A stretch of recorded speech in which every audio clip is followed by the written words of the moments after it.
There is a city buried beneath the earth right now, a city where no one has walked for over 4,000 years, and when archaeologists finally broke through the layers of sand and soil to reach it, they found something that made no sense at all. They found a city more advanced than some that exist today, streets laid out in perfect grids, bathrooms in every single home, a sewage system that would put medieval London to shame, and medieval London came 3,000 years later. But here is the part that no one can explain. There are no palaces, there are no statues of kings, there are no temples towering above everything else. In every other ancient civilization, the biggest building belongs to whoever holds power. But in this city, the biggest structure was a public bath, a place where everyone, rich or poor, could come and sit in warm water together. And the question that has haunted historians for nearly a century is simple but unsettling. Who were these people, and why did they vanish so completely that the world forgot they ever existed? That city is called Mohenjo-Daro, and it is only the beginning of our journey tonight. Because Mohenjo-Daro is not the only city that time left behind. Scattered across every continent, buried under jungles and deserts and oceans and modern parking lots, there are cities that once held thousands, sometimes millions of people. Cities where children played in the streets and merchants argued over prices and lovers whispered to each other on warm evenings. And then something happened. Something always happens. War or drought or plague or something stranger still, something that even the experts cannot name. And the people left. Or they died. Or they simply disappeared. And the jungle grew over the walls. And the sand covered the rooftops. And the rivers changed course and swallowed the foundations, and within a few generations no one remembered the city was ever there at all. Tonight we are going to visit these places. We are going to walk through their empty streets and stand in their abandoned temples and try to understand what happened. And along the way, you might start to feel something strange. You might start to realize that the line between a thriving city and a forgotten ruin is much thinner than any of us want to believe. Because every city that was lost was once somebody's home. Every collapsed wall once had a family living behind it. And every single person who lived in these places believed, just as we believe about our own cities, that what they had built would last forever. It never does. So settle in, get comfortable, and let me take you on a journey across thousands of years and thousands of miles to the cities that time left behind. We begin in a place that should not exist. We begin in the Indus Valley. The year is 1856, and the British Empire is building a railway across what is now Pakistan. The engineers need ballast, which is the crushed stone and brick that goes beneath railway tracks to keep them stable.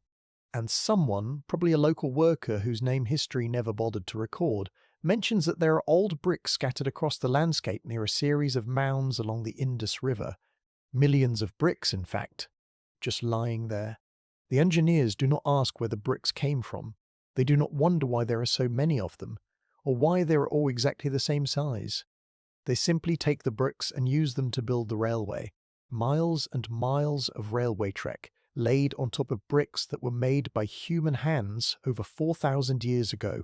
An entire ancient city crushed and scattered beneath the iron wheels of British trains before anyone realized what they were destroying. It would take another 60 years before someone finally looked at those mounds along the Indus River and asked the obvious question. What is buried under there? The man who asked that question was an archaeologist named Rahul Das Banerjee, and in the early 1920s he began to dig.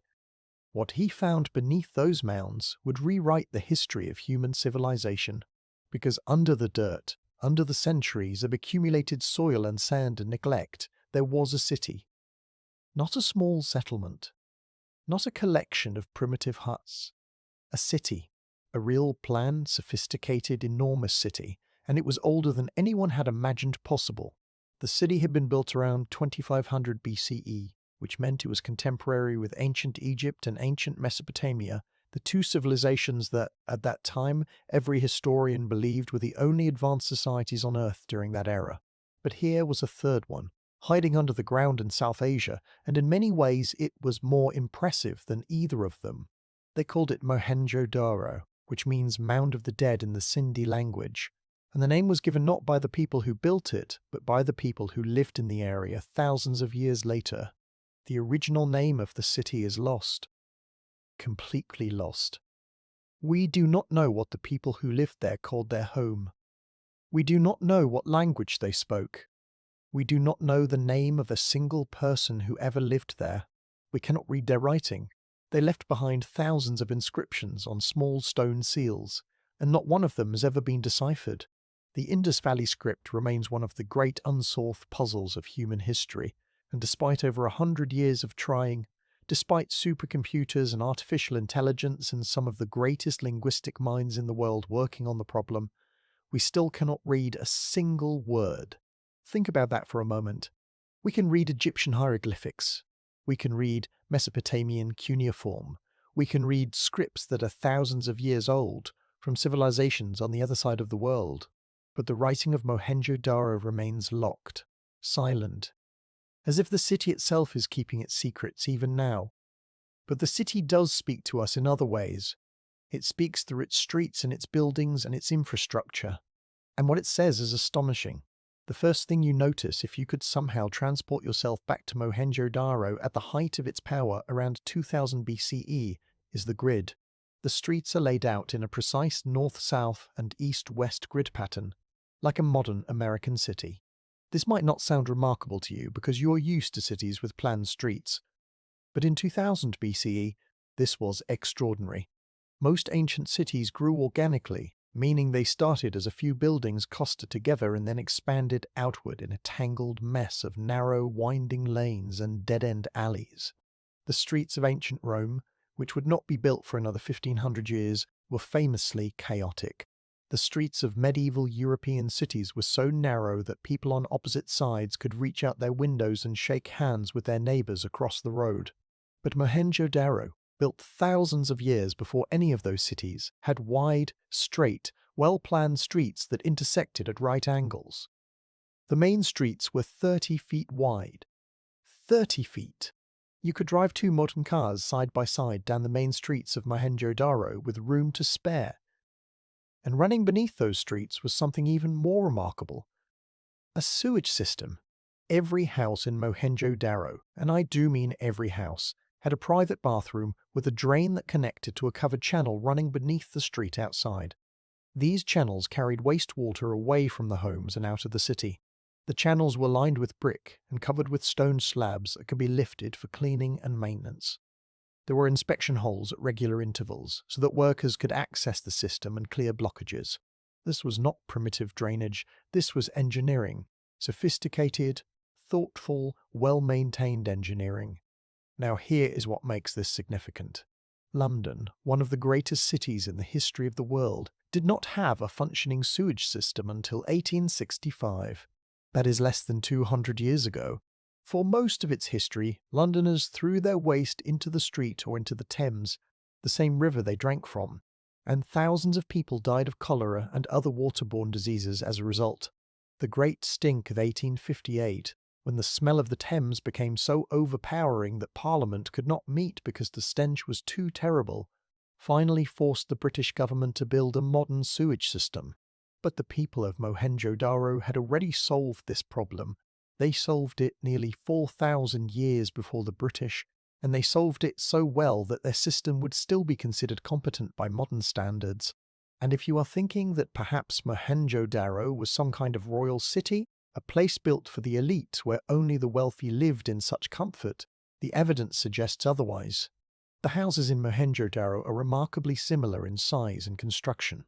There are some larger homes and some smaller ones, but the difference is nothing like what you see in other ancient cities, where the palace of the king might be 100 times larger than the home of a common labourer. In Mohenjo-Daro, the variation is modest, almost democratic, if that word can be applied to a civilization we know so little about. And every home, regardless of its size, had access to the same infrastructure, the same drainage, the same water supply, the same well-maintained streets. This brings us to the mystery that sits at the heart of Mohenjo-Daro, the mystery that makes it unlike any other ancient city ever discovered. Where is the king? In every other ancient civilization we know of, power is visible. In Egypt, the pharaoh built pyramids so enormous that they could be seen from miles away, monuments that screamed to the world that one person held absolute power over millions. In Mesopotamia, the ziggurats rose above the cities like artificial mountains, temples to the gods but also symbols of the king's divine authority. In China, in Mesoamerica, in every corner of the ancient world, the pattern is the same. Whoever has power makes sure you can see it. They build bigger, they build higher. They put their face on statues and their name on monuments, and they make absolutely certain that no one, not even someone visiting the city for the first time, could possibly miss the message. I am in charge. I am important. Look at what I have built. But Mohenjo-Daro breaks this pattern completely. There is no palace. There is no grand temple. There is no monument to any individual ruler. There are no statues of kings with their names carved at the base. There are no inscriptions boasting of military conquests or divine authority. There is nothing at all, that suggests one person or even one small group of people held absolute power over the rest. The larger structure in Mohenjo-Daro is not a palace or a temple. It is a public bath. The Great Bath, as archaeologists call it, is a large rectangular pool, roughly 39 feet long and 23 feet wide and 8 feet deep, lined with carefully fitted bricks sealed with a natural tar-like substance called bitumen to make them waterproof. Steps lead down into the pool from both ends. There are small rooms around the edges that may have been changing rooms or private bathing chambers, and the whole thing was clearly designed for communal use. For everyone. What does it mean when the most important building in your city is a place where people come to bathe together? What does it say about a society when the biggest investment of labor and resources goes not into glorifying a ruler, but into providing a shared space for cleanliness and, perhaps, ritual purification? The honest answer is that we do not know. We can guess. We can theorize. Some archaeologists believe the Great Bath was used for religious ceremonies, some kind of ritual cleansing connected to the spiritual beliefs of the Indus Valley people. Others believe it was simply a public amenity, a place where people came to relax and socialize, the ancient equivalent of a community swimming pool. But without being able to read the Indus script, without any written records that we can understand, we are left guessing. And this is what makes Mohenjo-Daro so fascinating and so frustrating at the same time.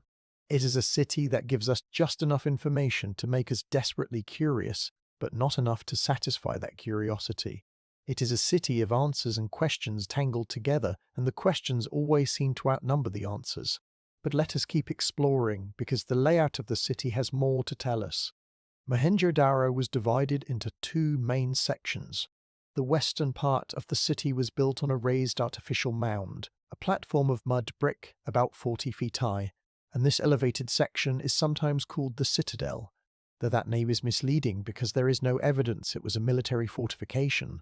The Great Bath was located here, along with several other large buildings, including one that archaeologists have dubbed the granary, a massive structure that may have been used for storing grain or other agricultural products. Though, again, without written records, we cannot be entirely sure. The eastern part of the city was lower and spread out over a wider area, and this is where most of the residential neighborhoods were located. The homes here were built of standardized baked brick, and the standardization is remarkable. The bricks are all the same size, following a precise ratio of 1 to 2 to 4, meaning the height, width and length of every brick maintains the same proportional relationship. This was not accidental. This was planned. Someone, or some group of people, established a standard brick size and enforced it across the entire city. And it was not just the bricks that were standardized. The Indus Valley civilization, of which Mohenjo-Daro was one of the major cities, had a standardized system of weights and measures that was consistent across a geographic area covering most of modern Pakistan and northwestern India. Cubical weights made of chaired, a type of stone, have been found at Indus sites hundreds of miles apart, and they follow the same system. A small weight found in Mohenjo-Daro is the same mass as a small weight found in Harappa, another major Indus city located 400 miles to the north. This means that a merchant in Mohenjo-Daro and a merchant in Harappa were using the same units of measurement. If you bought a pound of grain in one city, you knew it would be the same amount as a pound of grain in the other. Again, this might seem unremarkable to you because you live in a world of global standards, where a meter is a meter everywhere on Earth. But in the ancient world, standardization across such a vast area was almost unheard of. Even the Roman Empire, which was famously organized and bureaucratic, struggled to maintain consistent weights and measures across its territories. But the Indus Valley people, whoever they were, managed it. And they managed it without, as far as we can tell, a centralized military authority enforcing compliance. So how did they do it? How do you get millions of people spread across hundreds of thousands of square miles to agree on the same brick size and the same system of weights without an army to force compliance? One answer might be trade. If you want to trade with other cities, you need to agree on common standards. But trade agreements require negotiation, and negotiation requires communication, and communication requires some form of governance. There must have been leaders of some kind. There must have been decision makers. But who were they and why did they leave no trace of themselves? This is the great riddle of the Indus Valley civilization. It is the only major ancient civilization of which we have found no clear evidence of a ruling class. No tombs filled with gold and precious objects. No palaces with throne rooms. No depictions of kings leading armies into battle. Some scholars have suggested that the Indus Valley may have been governed by a council of elders, or a collective of merchants or priests, a system more like a republic than a monarchy. Others have suggested that the rulers simply did not express their power through monumental architecture, that they chose a different way of demonstrating authority, one that left no physical trace. And others have argued that we simply have not found the evidence yet, that somewhere beneath the soil there are palaces and royal tombs waiting to be discovered. The truth is, we may never know. And there is something beautiful about that uncertainty, something that invites you to wonder and imagine rather than simply absorb facts. Mohenjo-Daro is a city that asks more of its visitors than most ancient sites. It asks you to think. It asks you to question your assumptions about what civilization means, about what power looks like, about whether the way most of human history has been organized, with kings and conquerors at the top, is really the only way it can be done. Now, let me tell you about the people themselves, because the artifacts they left behind paint a picture of a society that is gentle and surprising in ways you might not expect. Among the most famous objects found at Mohenjo-Daro are the small stone seals I mentioned earlier. Thousands of them have been found, and they are exquisite. Each seal is typically about an inch square, made of steatite, a soft stone that is easy to carve, and each one features a beautifully detailed image of an animal along with a short inscription in the Indus script. The animals depicted include bulls, elephants, rhinoceroses, tigers, and a creature that appears to be a unicorn, though it is most likely a bull shown in profile so that only one horn is visible. These seals were probably used to mark ownership or to authenticate trade goods, something like a signature stamp or a corporate logo. But the artistry of the carvings goes far beyond what would be necessary for a simple business tool. The animals are rendered with a delicacy and a lifelikeness that suggests the carvers genuinely cared about beauty, that aesthetics mattered to them, that they took pride in creating something lovely, even for an everyday, functional object. And then there is the most famous artifact of all. A small bronze statue only about 4 inches tall of a girl. She's standing with one hand on her hip, her head slightly tilted, her expression confident, almost defiant. She is wearing nothing but a necklace and a collection of bangles that cover her entire left arm from wrist to shoulder. Archaeologists have called her the dancing girl, though whether she is actually dancing is a matter of interpretation. She might be posing. She might be standing in a doorway, watching the world go by. She might be doing something that we, separated from her by 4,000 years, simply cannot understand. But whatever she's doing it with an attitude that transcends time. There is something immediately recognizable about her. Something modern, something that makes you feel, just for a moment, that the people of Mohenjo-Daro were not so different from us. When the famous British archaeologist Mortimer Wheeler first saw the dancing girl, he said, "She's about 15 years old, I should think, not more, but she stands there with bangles all the way up her arm and nothing else on. A girl perfectly, for the moment, perfectly confident of herself and the world. There's nothing like her, I think, in the world." And he was right. There is nothing quite like her. She is unique, and she is human in a way that makes the 4,000 years between her world and ours feel like nothing at all. Another remarkable artifact is a small stone sculpture known as the Priest King. Though we have no idea whether the figure it depicts was actually a priest or a king, or both or neither. It shows a bearded man with half-closed eyes, wearing a cloak decorated with a trefoil, a three-lobed pattern draped over his left shoulder. His expression is serene, almost meditative. He looks like someone who is deeply at peace, someone who has achieved a kind of inner stillness that most of us only dream about. And again, the artistry is superb. The carving is detailed and refined, the work of a master sculptor. But here is something interesting about the Priest King. Despite the name given to him by archaeologists, there is nothing about the statue that definitively marks him as a ruler. He is not sitting on a throne. He is not holding a scepter or a weapon. He is not wearing a crown. He is just a man, standing quietly, with his eyes half closed. And that, in a way, might be the most telling thing about Mohenjo-Daro. Even the figure that archaeologists have assumed to be the most important person in the city looks, well, calm. Approachable, human, not godlike, not terrifying, not larger than life. Just a man with a thoughtful expression on his face. Now, if you are finding this journey through the ancient world as fascinating as I am, I would love for you to become a permanent fellow traveler. We say this channel is like one of those ancient trade routes we have been talking about, and every person who joins us adds something valuable to the journey. If you tap that subscribe button right now, you are not just following a channel. You are joining a community of people who believe that the past has something important to teach us. And if this story has already made you think or wonder or see the world a little differently, leave a comment telling me which lost city fascinates you the most. I read every single one, and some of the best video ideas I've ever had came from comments left by people just like you.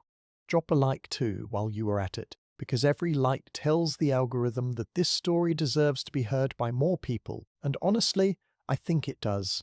Now, back to the ancient world, because we have not yet addressed the biggest question of all. What happened to Mohenjo-Daro? What happened to the entire Indus Valley civilization? Because around 1900 BCE, something went terribly wrong. The Indus Valley civilization did not collapse overnight. It was not destroyed by a single catastrophic event, at least not as far as we can tell. Instead, it went through a period of gradual decline that lasted several centuries. And the reasons for that decline are still debated. For a long time, the leading theory was invasion. The idea was that a group of people called the Aryans, nomadic warriors from Central Asia, swept down through the mountain passes into the Indus Valley and conquered the cities by force. This theory was based partly on ancient Indian texts called the Vedas, which describe conflicts between light-skinned invaders and dark-skinned indigenous people, and partly on the discovery of several unburied skeletons at Mohenjo-Daro, which were initially interpreted as victims of a massacre. But this theory has largely fallen out of favor. The skeletons, when re-examined with modern forensic techniques, showed no clear signs of violent death. They were not victims of a battle. They may have died of disease, or they may have been left unburied during the city's final decline, when there were not enough people left to maintain proper burial practices. And the idea of a sudden violent Aryan invasion has been replaced by a more nuanced understanding of a gradual migration that took place over centuries, with newcomers slowly blending into the existing population rather than conquering it. So if it was not invasion, what was it? The answer, as is often the case with the fall of civilizations, probably involves the one thing that no city, no matter how well planned, can control: the environment. The Indus River, which gave the civilization its name and its lifeblood, is a volatile river. It changes course. It floods unpredictably. And around 1900 BCE, there is evidence that the river system in the region underwent significant changes. Some rivers dried up entirely. The Cahokia river system, which had supported dozens of Indus Valley settlements along its banks, appears to have ceased flowing as a major waterway. Other rivers shifted course, moving away from established cities and leaving them without a reliable water source. At the same time, there is evidence of increasing aridity in the region. The monsoon patterns that had brought reliable seasonal rains to the Indus Valley for centuries may have shifted, reducing rainfall and making agriculture more difficult.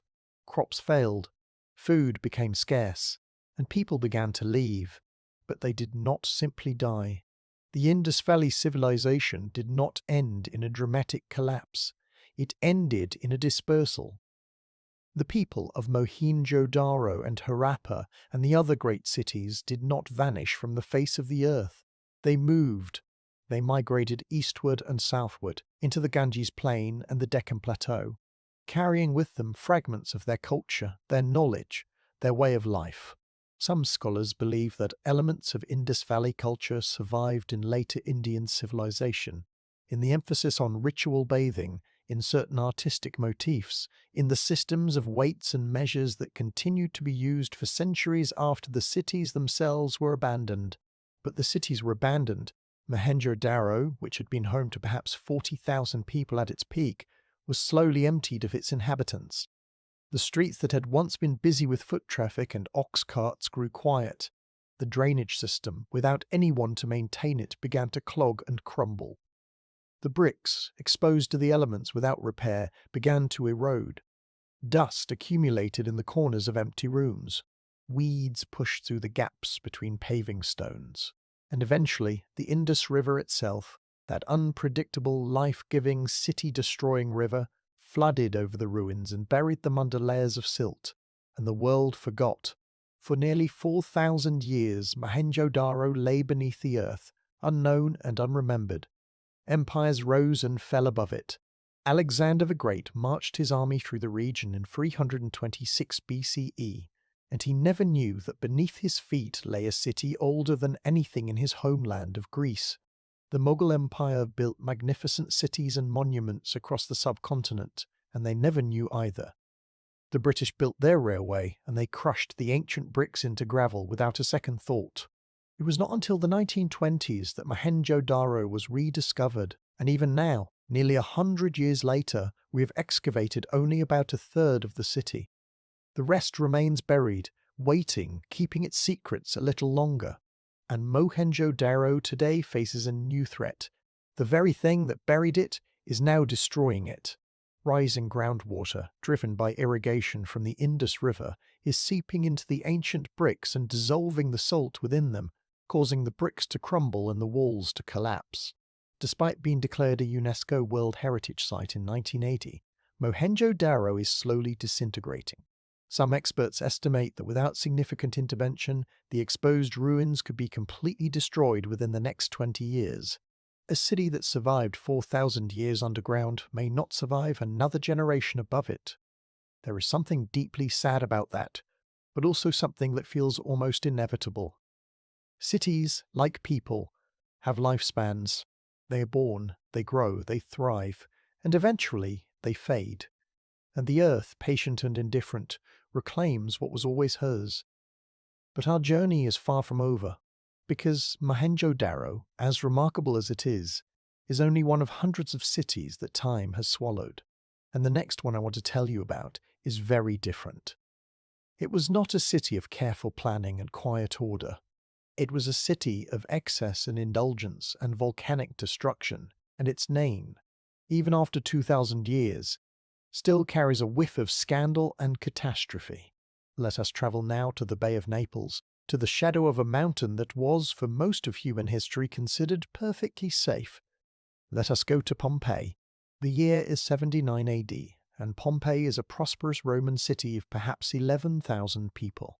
It sits on the western coast of Italy, about 5 miles from the summit of Mount Vesuvius, a mountain that no one at the time recognizes as a volcano.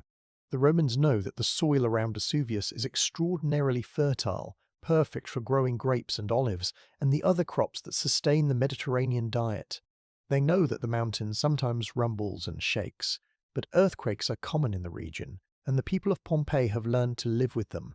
There was a major earthquake in 62 AD, 17 years before the eruption, that damaged many buildings in the city, and the people simply rebuilt. They patched the cracks, repaired the walls, and went on with their lives. Pompeii in 79 AD is a city in the middle of a renovation. Construction scaffolding stands against the walls of temples and public buildings. Masons are mixing mortar. Painters are touching up frescoes.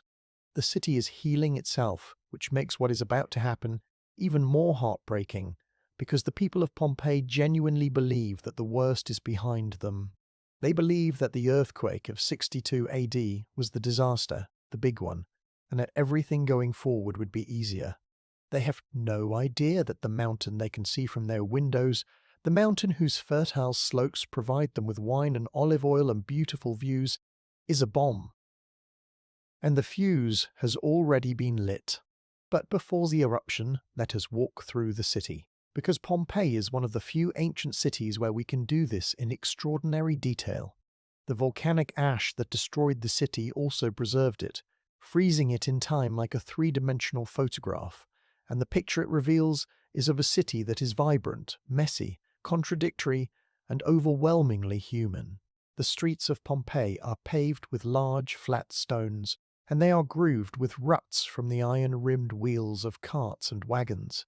Raised stepping stones cross the street at regular intervals, allowing pedestrians to cross without stepping in the muck that collects in the road, because the streets of Pompeii, despite all the glory of Roman engineering, also serve as open sewers. Water from fountains and rainwater and household waste all flow through the streets in shallow channels, and the stepping stones are spaced just far enough apart that a cart can pass between them without getting stuck. On either side of the streets, the buildings press close. There are shops and taverns and bakeries with stone ovens still containing the carbonized remains of loaves of bread.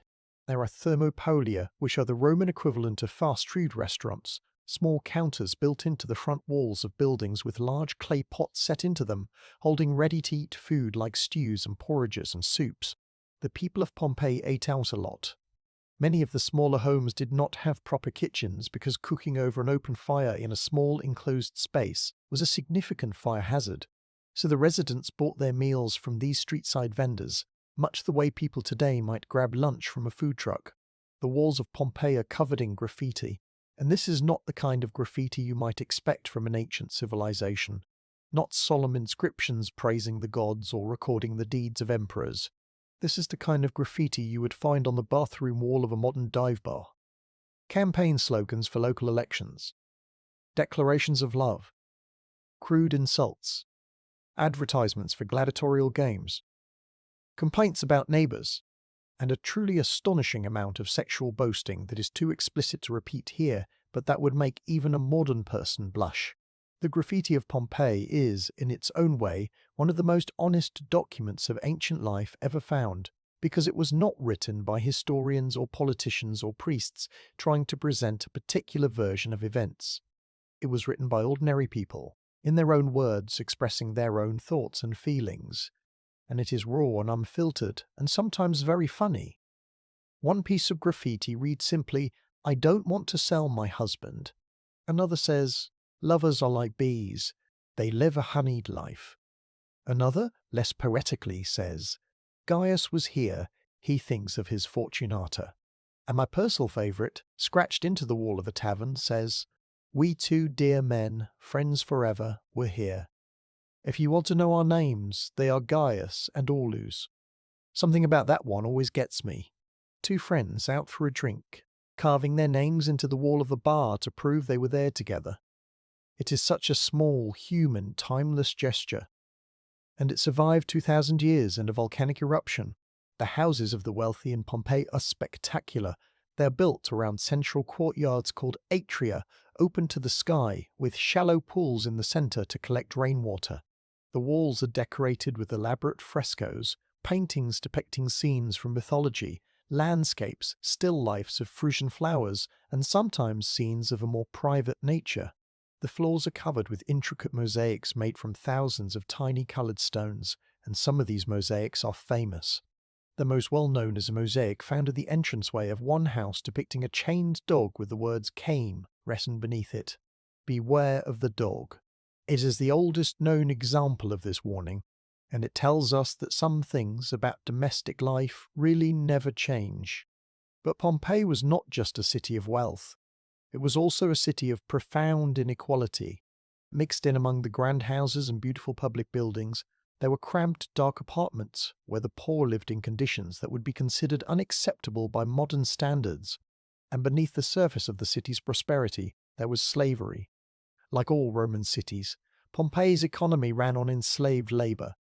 Enslaved people worked in the bakeries and the laundries and the fields and the homes of the wealthy. They served food and cleaned floors and cared for children and performed every kind of manual labor the city required. The shackles and chains found in some of the buildings are a sobering reminder that the beauty and sophistication of Pompeii came at a terrible human cost. There were also the gladiators. Pompeii had a large amphitheatre, one of the oldest surviving Roman amphitheatres in the world, with seating for about 20,000 spectators, nearly twice the population of the city itself, which means people travelled from surrounding towns to attend the games. The amphitheatre hosted gladiatorial combat, animal hunts, and other spectacles that the Romans considered entertainment but that we would recognise as organised brutality. Barracks with the gladiators have been found near the amphitheatre, and the skeletons of gladiators have been analysed by modern scientists, revealing a diet rich in barley and beans, the fuel that kept these men strong enough to fight and, often, to die for the amusement of the crowd. So Pompeii was a city of contradictions, beautiful and brutal, sophisticated and savage, generous in its public amenities and merciless in its treatment of those at the bottom of the social hierarchy. And it was a city that, on the morning of August 24th, 79 AD, woke up expecting an ordinary day. The first sign that something was wrong came in the form of small earthquakes. The ground trembled. Dogs barked. Dishes rattled on shelves.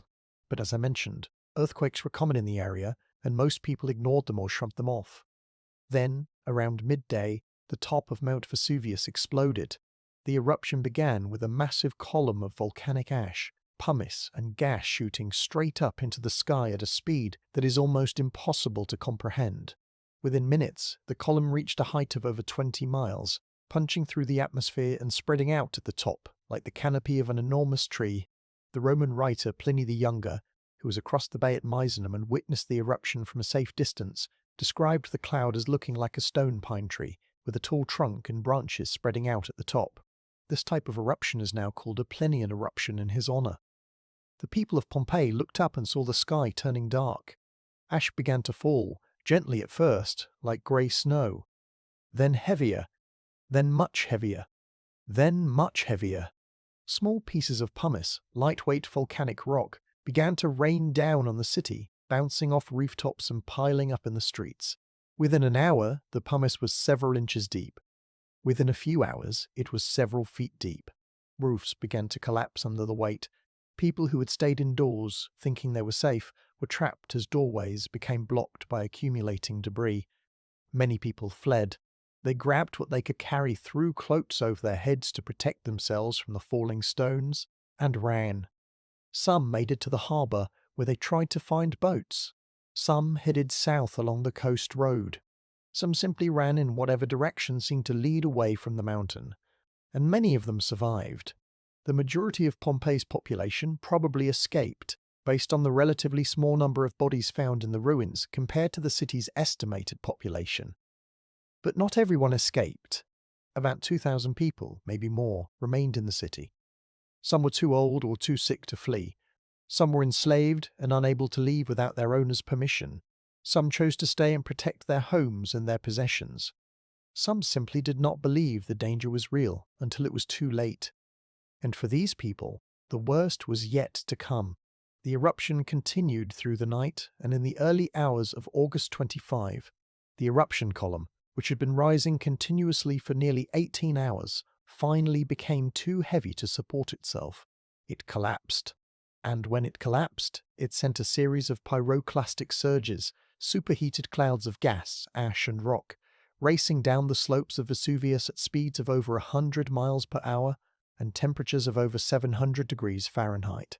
The first surge reached the neighboring city of Herculaneum, which was closer to the volcano, and killed everyone who remained there instantly.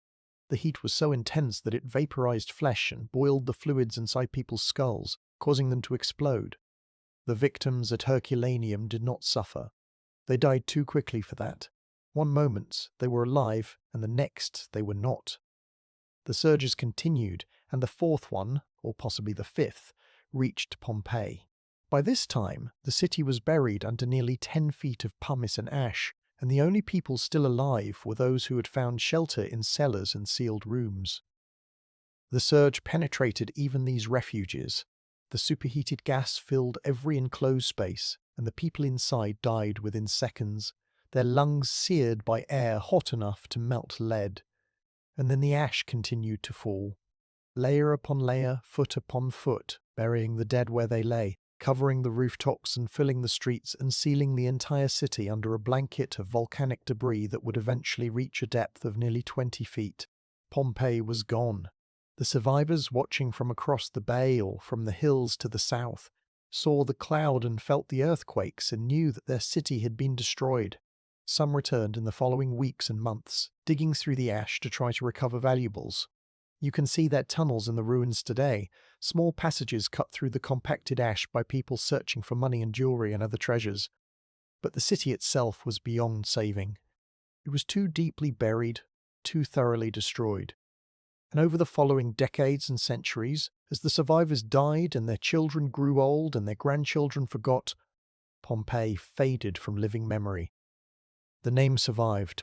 People in the region knew that there had once been a city called Pompeii somewhere near Vesuvius, but exactly where it had been, and what it had looked like, and what had happened to its people, all of this was lost. The fields above the buried city were farmed for centuries by people who had no idea they were growing crops in soil nourished by the ash that had killed thousands. Pompeii was not rediscovered until 1748, when a team of Spanish engineers, working under the direction of the King of Naples, began systematic excavations, and what they found beneath the ash was unlike anything anyone had ever seen. A complete city, frozen in time, with its buildings and its streets and its art and its graffiti and, most hauntingly, the impressions of its dead. The bodies themselves had long since decomposed, but they had left voids in the hardened ash, hollow spaces in the exact shape of the person who had died there. In 1863, an archaeologist named Giuseppe Fiorelli developed a technique for filling these voids with plaster, creating casts that revealed the final moments of the victims with devastating clarity. A mother clutching her child, a man covering his face with his hands, a dog straining at its chain, two people holding each other in a final embrace. These casts are among the most powerful and disturbing artifacts in all of archaeology, because they are not statues made by an artist. They are the actual shapes of real people at the moment of their death. They are death masks for the whole body, and they carry an emotional weight that no museum exhibit, no matter how well curated, can fully prepare you for. And Pompeii continues to surprise us. Even now, even after more than 250 years of excavation, new discoveries are being made. In 2018, archaeologists uncovered a fresco depicting Leda and the Swan, a scene from Greek mythology, in remarkable condition. In 2020, they discovered the remains of a thermopolium, a street food stall, with traces of food still in the serving pots, including duck bone, goat, pig, fish, and snails. And in 2020, they also found the remains of two men, believed to be a wealthy man and his enslaved servant, who died together during the eruption. The wealthy man was wearing a woolen cloak. The servant was wearing a simpler tunic. In death, the volcano made no distinction between them. Pompeii teaches us many things, but perhaps the most important lesson is this. Disaster does not send an invitation. It does not wait until you are ready. It does not care about your plans or your renovations or your dinner reservations. The people of Pompeii went to bed on August 23, 79 AD, expecting to wake up to a normal day. They expected to go to work, to visit the baths, to eat at their favorite thermopolium, to argue with their neighbours, to complain about the construction noise. They expected tomorrow. And tomorrow did not come. But let us leave Pompeii now, leave it under its blanket of ash, and travel to a very different kind of lost city. Because not all cities are destroyed by sudden catastrophe. Some are destroyed by something much slower and, in its own way, much more terrifying. They are destroyed by the jungle. Our next destination lies deep in the tropical forests of Southeast Asia, in the country we now call Cambodia, and the city we are going to visit was, for a brief shining moment, the largest city on the face of the earth. Its name is Angkor. When most people hear the name Angkor, they think of Angkor Wat, the famous temple with its 5 tower-like spires reflected in a moat of still water, an image that has become one of the most recognizable symbols of ancient architecture in the world. And Angkor Wat is indeed magnificent, one of the largest religious monuments ever built by human hands. But Angkor Wat is only one temple in a vast complex of temples, and the temple complex is only the ceremonial heart of a city that was almost incomprehensibly large. How large?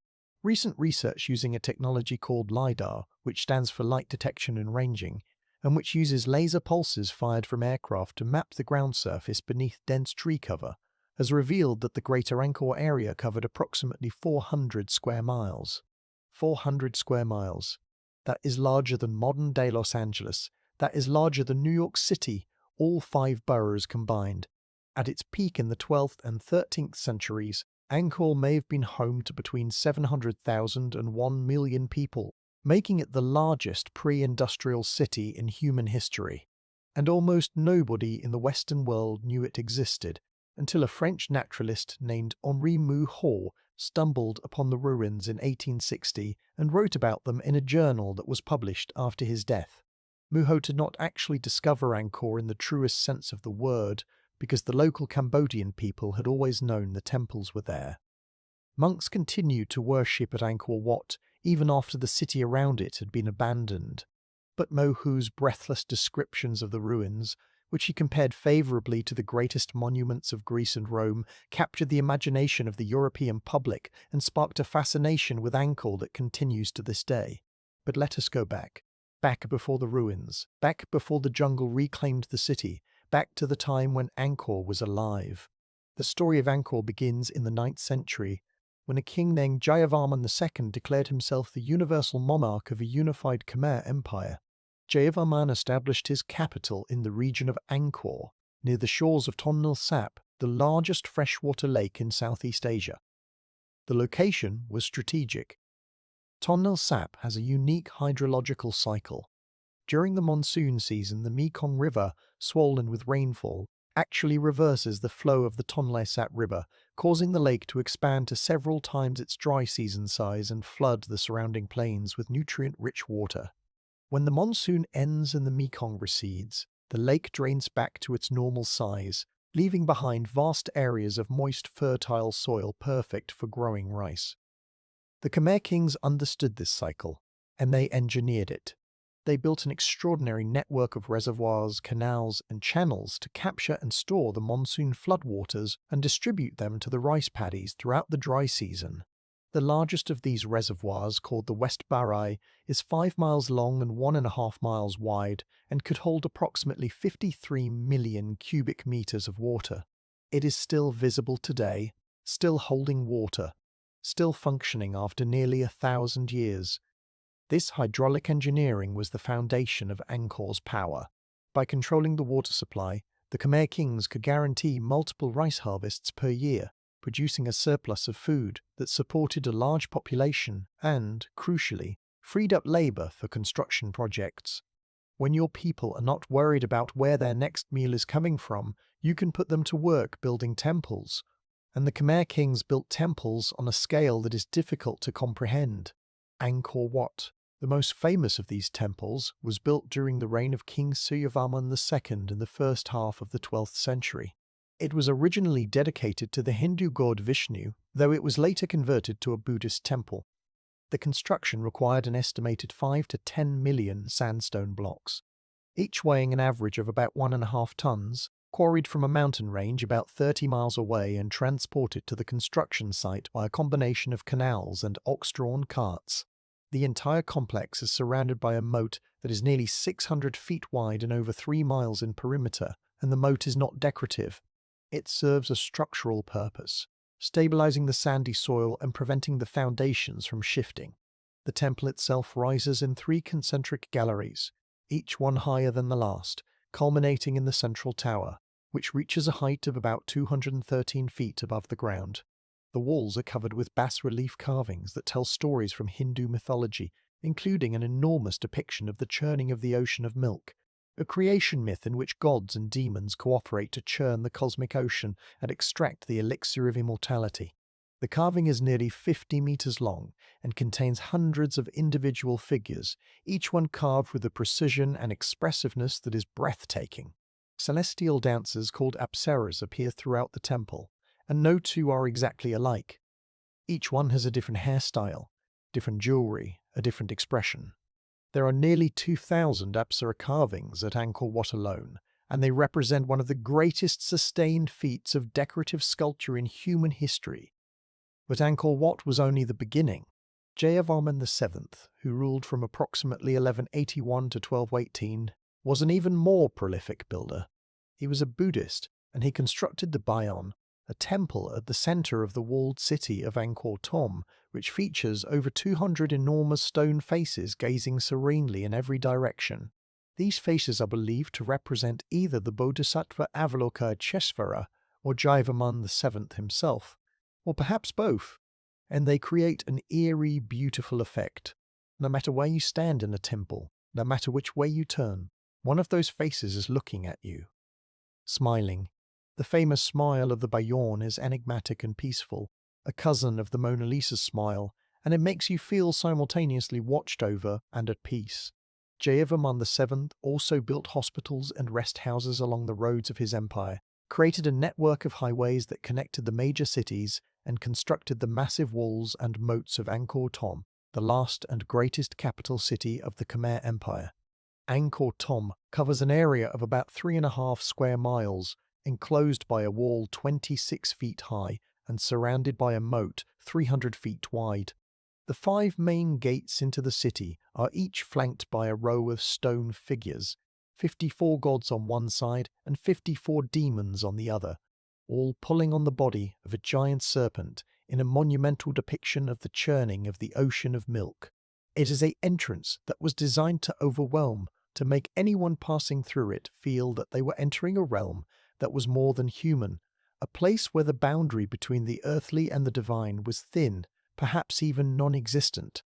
Now imagine this city at its height. Imagine 1 million people living in and around these temples, connected by roads and canals and bridges, fed by the rice paddies that stretched across the floodplain as far as the eye could see. Imagine the markets, crowded with merchants selling silken spices and ceramics and fish from the Great Lake. Imagine the sound of temple bells in the morning, the chanting of monks, the smell of incense and cooking fires, the laughter of children playing near the moat. Imagine it all, because none of it remains.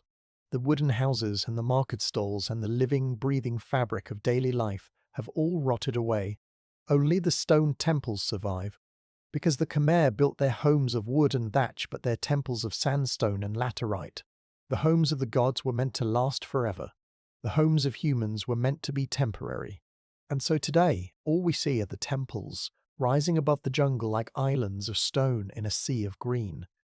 And we have to use our imaginations to fill in everything that once surrounded them. But the question remains, what happened?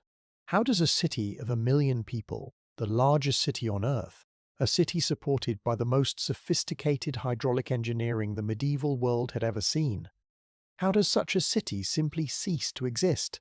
The answer, as with Mohenjo-Daro, involves a combination of factors, and as with Mohenjo-Daro, the environment plays a central role. The Khmer Empire began to decline in the 13th and 14th centuries. One factor was the rise of the Thai kingdoms to the west, particularly the Kingdom of Ayutthaya, which launched repeated military campaigns against Angkor. The Khmer were forced to divert resources through construction and maintenance to defense. and the constant warfare drained the empire's wealth and manpower. But the more fundamental problem was water. The same hydraulic system that had made Angkor possible began to fail. Recent research has shown that the canals and reservoirs of Angkor were already showing signs of strain by the 13th century. Some channels were silting up, others were being damaged by floods. The system was incredibly complex and required constant maintenance. And any disruption, whether from war or from labor shortages or from a shift in the monsoon patterns, could cascade through the entire network. And the monsoon patterns did shift. Climate data from tree rings and lake sediments in the region show that Southeast Asia experienced a series of severe droughts in the 14th and 15th centuries, interspersed with periods of unusually heavy monsoon rainfall. This pattern of drought and deluge was devastating for a system designed to manage a predictable, seasonal water supply. Too little water, and the rice paddies dried up. Too much water, and the canals overflowed and the reservoirs burst their banks. The system that had sustained Angkor for centuries was not built to handle extremes, and the climate was delivering nothing but extremes.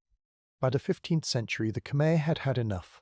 In 1431, after another Thai invasion, the capital was moved from Angkor to a new location near the site of modern Phnom Penh, closer to the coast and to the trade routes that were becoming increasingly important as maritime commerce grew. Angkor was not entirely abandoned, as monks continued to maintain Angkor Wat, and small communities persisted in the area. But the great city, the city of 1 million people, the city with its temples and its reservoirs and its hospitals and its highways, was finished. The jungle moved in. Trees grew through the temple walls, their roots prying apart the sandstone blocks like fingers opening a clenched fist. Vines covered the carvings, moss softened the edges of the stone faces, and within a few generations the forest had swallowed everything except the largest and most famous temples. When European explorers encountered Angkor in the 19th century, they could not believe that the local Cambodian people had built it. This says more about European racism than about Cambodian capability, but it was a common reaction. The French naturalist Moho wrote that the temples were grander than anything left to us by Greece or Rome. But he also speculated that they must have been built by some lost race of master builders, perhaps the Romans themselves, who had somehow found their way to Southeast Asia. He was wrong, of course.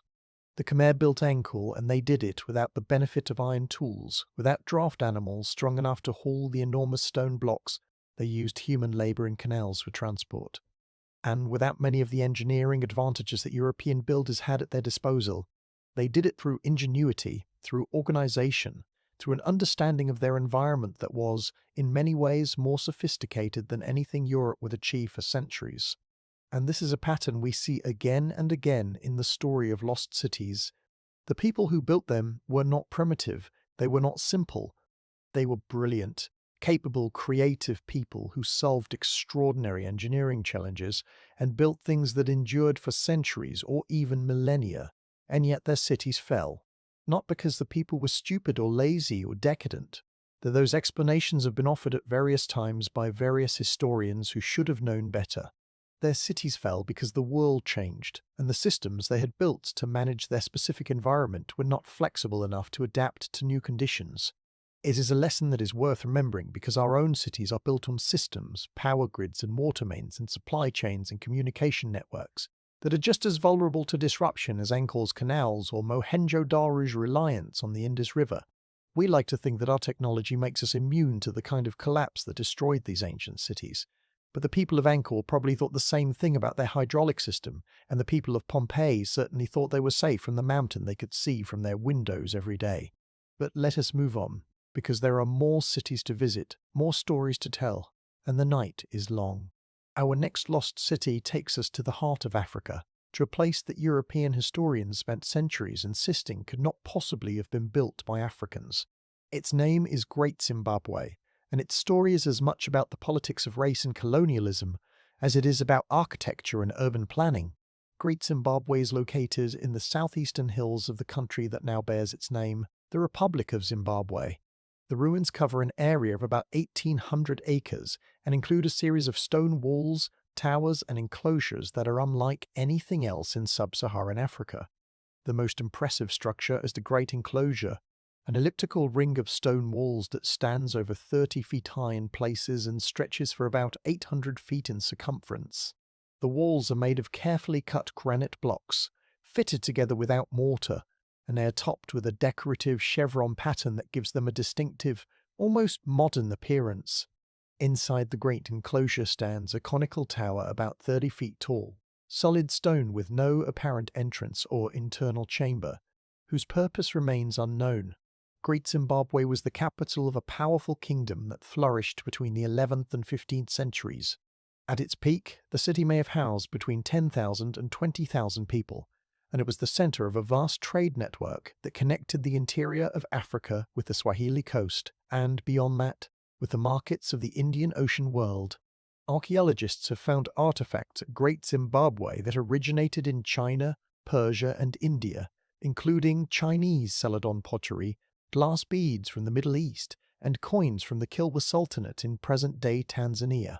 In return, the kingdom exported gold, ivory, and iron, commodities that were in high demand across the medieval world. The name Zimbabwe comes from the Shona language and means either houses of stone or venerated houses, depending on the interpretation. And the stone is the key to understanding both the city's greatness and the controversy that surrounded it for over a century. When European colonists arrived in southern Africa in the 19th century, they encountered the ruins of Great Zimbabwe and were faced with a problem. The ruins were clearly the work of a sophisticated, organized civilization. The stonework was skilled and precise. The scale was impressive. The layout suggested careful planning and hierarchical social structure. But acknowledging that Africans had built such a civilization would undermine the racist ideologies that the colonists used to justify their conquest and exploitation of the continent. If Africans were capable of building Great Zimbabwe, then the entire moral framework of colonialism, which rested on the assumption that Africans were primitive and needed European guidance, would collapse. So the colonists refused to believe it. They invented alternative explanations. They claimed that Great Zimbabwe had been built by the Phoenicians, or by the ancient Egyptians, or by King Solomon's legendary miners, or by some other non-African people who had ventured into the interior of Africa, built a magnificent city, and then conveniently disappeared. The most popular theory, which was promoted by the British settler Cecil Rhodes, after whom Rhodesia, the colonial name for Zimbabwe, was named, was that Great Zimbabwe was the location of the biblical land of Ophir, the source of King Solomon's gold. This theory had no evidence to support it whatsoever, but it served Rhodes's political purposes, and so it was promoted vigorously. The truth, which was established by careful archaeological research in the 20th century, and which is now universally accepted by credible scholars, is that Great Zimbabwe was built by the ancestors of the Shona people, the same people who still live in the region today. Radiocarbon dating, analysis of the construction techniques, study of the artifacts found at the site, and comparison with other stone-walled sites in the region all point to the same conclusion. Great Zimbabwe was an African city, built by Africans, for Africans, and it was magnificent. The kingdom of Great Zimbabwe grew wealthy from the gold trade. The hills of the Zimbabwe Plateau are rich in gold, and the people of Great Zimbabwe developed sophisticated mining techniques to extract it. They also herded cattle, grew crops, and produced iron tools and weapons. The city itself was divided into three main areas. The hill complex, which sits atop a granite hill and was probably the residence of the king. The Great Enclosure, which may have been used for ceremonial purposes or as a royal court. And the Valley Ruins, a collection of smaller enclosures and living areas that housed the general population. The stone walls of Great Zimbabwe are not defensive fortifications, or at least defense does not appear to have been their primary purpose. Many of the walls have no gates or openings that would be needed for a military fortification, and the walls of the Great Enclosure are so thick, up to 16 feet at the base, that they seem almost absurdly overbuilt for a defensive structure. Instead, the walls appear to have served primarily as symbols of power and prestige. They defined spaces, separated the sacred from the profane, the royal from the common. They were statements of wealth and authority, built not because they were militarily necessary, but because the king could afford to build them. And the craftsmanship is remarkable. The granite blocks were cut from natural rock formations using a technique called fire setting, in which a fire is lit against the rock face and then cold water is thrown on the heated stone, causing it to crack along natural planes. The resulting blocks were then shaped and dressed and fit together so precisely that mortar was unnecessary. The walls have stood for over 800 years without mortar, which is a testament to the skill of the builders. But Great Zimbabwe, like all the cities on our journey, eventually declined. The reasons are familiar: environmental degradation and shifts in trade routes. By the 15th century, the area around Great Zimbabwe was showing signs of overgrazing and deforestation. The soil was becoming less fertile. The game animals that had once been abundant were becoming scarce, and the trade routes that had funneled wealth into the city were shifting. The Swahili coast cities that had been Great Zimbabwe's trading partners were being disrupted by the arrival of Portuguese ships, which were beginning to dominate Indian Ocean commerce. The gold trade was being redirected, and the kingdom's economic base was eroding. The people of Great Zimbabwe did not disappear. They migrated, establishing new kingdoms elsewhere on the Zimbabwe plateau. The Matupa Empire, which succeeded the Kingdom of Zimbabwe, continued many of the same traditions and maintained trade connections with the coast. But Great Zimbabwe itself was gradually abandoned. The walls stood empty, the cattle pens were silent, and the forest slowly crept back in. Today, Great Zimbabwe is a UNESCO World Heritage Site and a national monument of the Republic of Zimbabwe. The country's name, its flag, which features a stone-carved bird found at the ruins, and its national identity are all intimately connected to the ancient city. In a sense, Great Zimbabwe was never truly lost. It was always there, always known to the people who lived in the region, always part of the oral traditions and cultural memory of the Shona people. What was lost was the rest of the world's willingness to see it for what it was. Proof that Africa, like every other continent, produced civilizations of extraordinary achievement and sophistication. Now I want to take you somewhere completely different. We have visited cities destroyed by environmental change, by volcanic eruption, by drought and war. But the next city on our journey was destroyed by something far more personal, far more intimate, far more terrifying. It was destroyed by disease. The city is Cahokia, and it once stood on the banks of the Mississippi River, near the site of present-day St. Louis, Missouri. And if you have never heard of Cahokia, you are not alone. It is one of the most important and least known archaeological sites in the United States. A city that was larger than London in the year 1100, and that has been almost completely forgotten by the nation that was built over its ruins. Cahokia was a city of mounds, not natural hills, but artificial earthen platforms built by hand, basket load by basket load over the course of decades. There are over 100 mounds at the Cahokia site, and the largest of them, Monk's Mound, is the largest earthen structure in the Americas. It covers about 14 acres at its base, rises in 4 terraces to a height of about 100 feet, and contains an estimated 22 million cubic feet of earth. All of it moved by human labor. No wheels, no draft animals, no machinery of any kind. Just people, carrying baskets of dirt on their backs, one load at a time, for generations. At its peak around 1100 CE, Cahokia had a population of perhaps 20,000 people, with another 20 to 30,000 living in the surrounding area.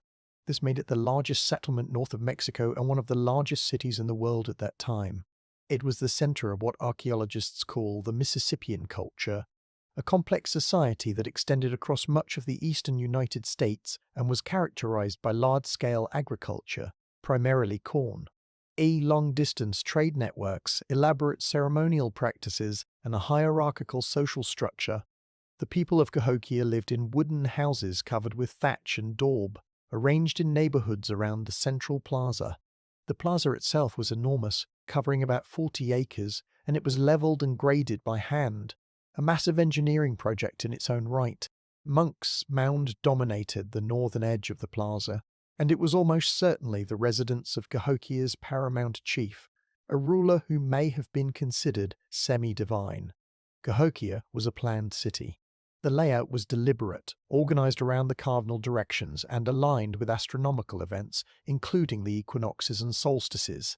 A circle of wooden posts, which archaeologists have nicknamed Woodhenge in homage to Stonehenge, was used as a solar calendar, with specific posts aligning with the rising sun on the equinoxes and solstices. This tells us that the people of Cahokia were sophisticated astronomers who understood the movements of the sun and used that knowledge for practical and ceremonial purposes. But Cahokia was also a city with a dark side. Excavations of one mound, known as Mound 72, revealed a mass burial site containing the remains of over 270 people, many of whom appear to have been sacrificed. The central burial was of a man in his 40s, laid on a blanket of 20,000 shell beads arranged in the shape of a bird, probably a falcon or an eagle. Surrounding him were the bodies of retainers and sacrificial victims, including a group of 53 young women who were buried together in a mass grave. The forensic evidence suggests that these women were killed specifically for this burial. Their lives ended to accompany the central figure into the afterlife. Human sacrifice was not unique to Cahokia.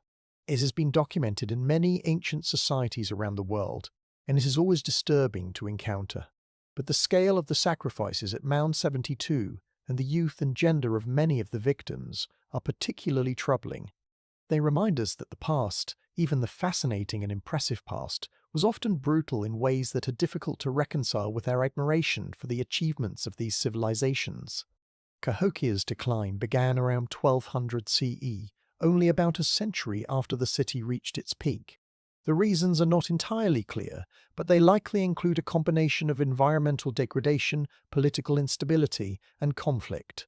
The intensive agriculture that supported the city's large population depleted the soil and reduced crop yields. The forests around Cahokia were cut down for construction and fuel, leading to erosion and flooding. And there is evidence of a defensive palisade being built around the central area of the city in the late 12th century, suggesting that the community felt threatened by external enemies or internal unrest. By 1400 CE, Cahokia was essentially abandoned. The mounds stood empty. The plazas were overgrown. And when European explorers arrived in the Mississippi Valley in the 16th and 17th centuries, they found no trace of the great city that had once stood there. The local Native American groups knew that the mounds were artificial, and they had their own oral traditions about the people who had built them, but the connection between those traditions and the archaeological record was not established until much later, and then European diseases, particularly smallpox, arrived. The diseases raced ahead of the European settlers themselves, spreading through Native American trade networks and devastating populations that had no immunity. It is estimated that between 75 and 90% of the indigenous population of the Americas died from European diseases in the centuries following first contact. Entire peoples were wiped out. Languages were lost. Oral traditions were broken. And the memory of Cahokia, which had been kept alive through storytelling and ceremony for generations, was shattered. When American settlers moved into the St. Louis area in the 18th and 19th centuries, they found the mounds and had no idea what they were. Some people speculated that they had been built by a lost race of mound builders, a mysterious civilization that had vanished long before the arrival of Native Americans. This theory, like the theory that Great Zimbabwe was built by non-Africans, was rooted in racism and the refusal to believe that indigenous peoples were capable of such achievements. It was not until the 20th century that professional archaeology definitively established that the mounds were built by the ancestors of the Native American peoples who still live in the region. Today, the Cahokia Mounds State Historic Site preserves about 70 of the original mounds, including Monk's Mound, and it was designated a UNESCO World Heritage Site in 1982. But the site is not well known, even among Americans.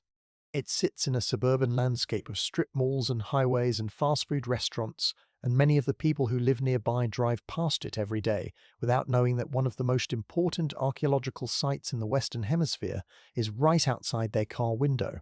Let us continue our journey. I want to take you now to a city that was not lost to the jungle or the desert or the volcano, but to the sea. A city that, according to legend, was swallowed by the waves in a single night as punishment for the sins of its inhabitants. a city whose very name has become a synonym for divine retribution and catastrophic loss. I want to take you to the real city behind the myth of Atlantis. But the city I am going to tell you about is not the Atlantis of Plato's dialogues. Plato's Atlantis, whether it was based on a real place or was entirely a philosophical invention, has never been found and probably never existed as described. But there is a real city that was swallowed by the sea, and its story is almost as dramatic as the legend. The city is called Dwarka, and it lies beneath the waters of the Arabian Sea, off the coast of Gujarat in northwestern India. According to Hindu tradition, Dwarka was the legendary kingdom of Lord Krishna, one of the most important deities in the Hindu pantheon. The Mahabharata, one of the great epic poems of Indian literature, describes Dwarka as a magnificent city of gold and jewels, built on an island in the sea, with palaces and gardens and broad avenues. And the Mahabharata also describes its destruction. After the death of Krishna, the epic says, the sea rose up and swallowed the city, and it was never seen again. For centuries this was considered purely mythology, a beautiful story but nothing more. But in the 1960s, archaeologists began conducting underwater surveys off the coast of the modern city of Dwarka, and they found something remarkable. Beneath the waves, in water about 70 feet deep, they discovered the remains of stone structures, including walls, what appear to be foundations of buildings, and large stone anchors. The structures are laid out in a pattern that suggests a planned settlement, and the stone anchors indicate that it was a port city with significant maritime activity. Now, the underwater ruins at Dwarka are controversial.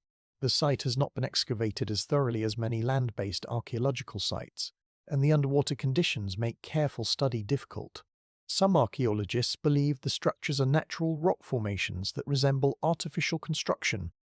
Others believe they are genuinely the remains of an ancient city, and the dating of the site is also disputed. Some researchers have proposed dates as early as 7500 BCE, which would make it one of the oldest cities in the world, but these dates are not widely accepted.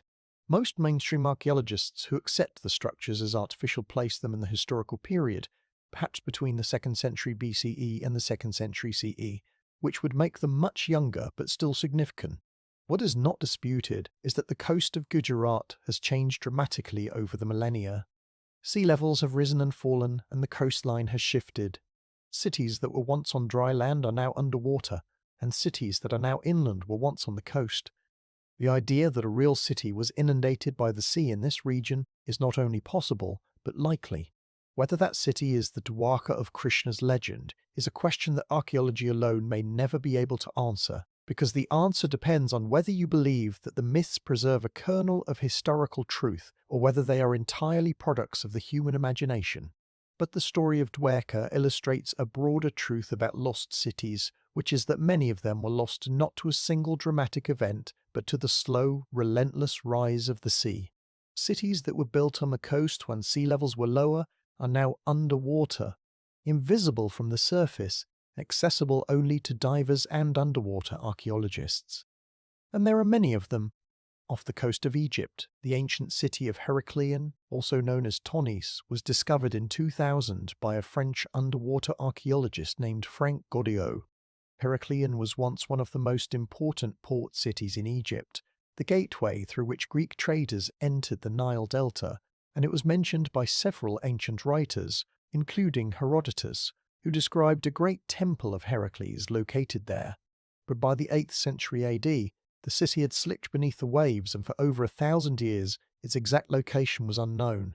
Godiot and his team found the city about 4 miles off the current coastline, in about 30 feet of water. And what they found was extraordinary. Colossal statues, some over 16 feet tall, lying on the seabed. The remains of 60 ancient ships, some of them remarkably well preserved. Gold coins and jewelry and bronze vessels and inscribed stone tablets. And the foundations of the great temple itself, still recognizable, still holding the massive granite blocks that had been carved and placed there over 2,000 years ago.